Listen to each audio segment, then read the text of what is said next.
About 2 years later, the market had improved and many people were making us offers to buy it, the best offer being $86,000. Kim and I did not take the offer, although it was tempting. If we had sold, we would have realized approximately a 100% per annum return on our down payment. We felt the house could eventually reach the $150,000 range in 3 to 5 years.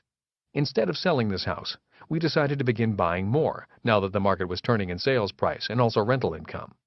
Given the strong market indications, Kim and I applied for a home equity loan. The balance on the mortgage was now less than $55,000, and the appraisal came in at around $95,000. The rent could cover a mortgage of around $70,000, so we refinanced the house and put approximately $15,000 in our pocket.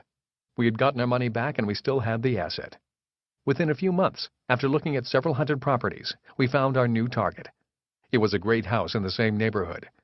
The house did not show well since the owner had let his children live in it rent-free for years.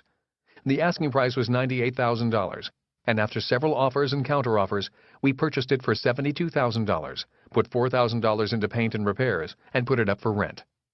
Late in 1994, we sold both houses for just under $150,000 each, and took that money to buy a larger apartment house in Arizona, where the market prices were still depressed. Besides keeping our money moving, there are a number of points I would like to point out. 1. We did well because the market was down, and that gave us time to look for and negotiate sensible investments. If the market were up, we would tend to look harder and be even more cautious. 2. The investments had to make sense today, not tomorrow.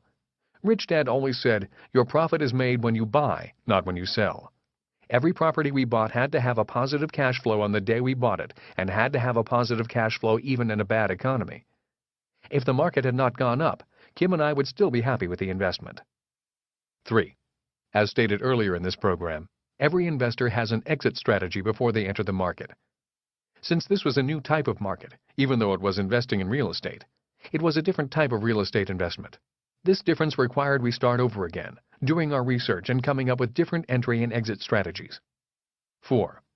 Those two houses would sell for $200,000 to $250,000 today, now that the Portland, Oregon market has recovered.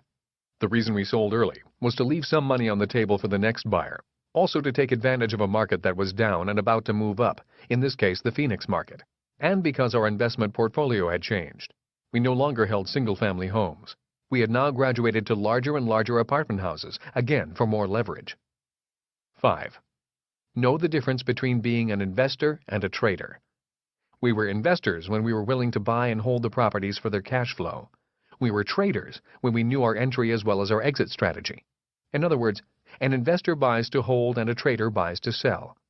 If you want to retire rich, you need to know how they are different and how to be both.